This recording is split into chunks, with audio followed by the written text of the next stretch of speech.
امروز 10 فوریه سال 2025 باغ بجل‌آباد شهر تهران. انا بینید در بالای بعضی درخت‌ها برف هم هست کم کم. انا مردم از صبح برآمده در اینجا سیر و گشت میکنن.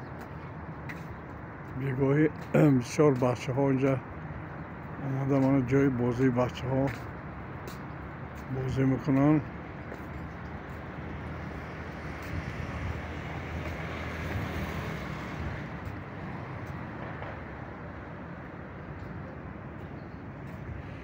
امروز هوا آفتاب در شهر تهران که قریب هر روز آفتاب میشد. من 2 نفر اینجا اومده خوراک خورشیدن.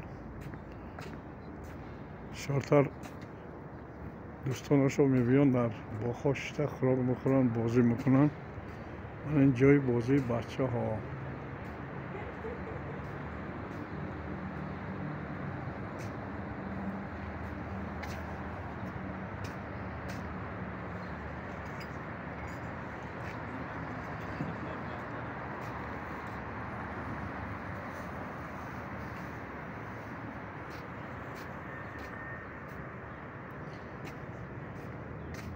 من این خانم از صبح در دویدن هست.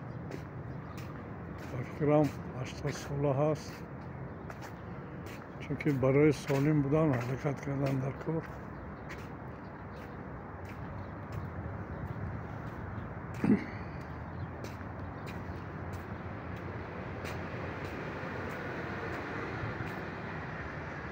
همه جا برای مردم کوشش میکنن که شرایط پیدا کنن که سیر و گشت کنن، سلامتیشو برقرار کنن. چلی که این روزها میدونه در شهر دوشنبه خیلی زیاد باغ‌ها هستن که مردم از آن استفاده برده سلامتی خودشو برقرار کنن. اینجا جای شخمت بازی میکردگی ارچه ها.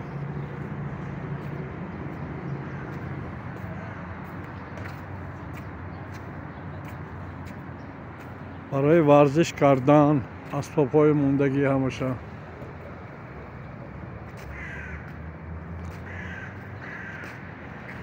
سلامت باشید.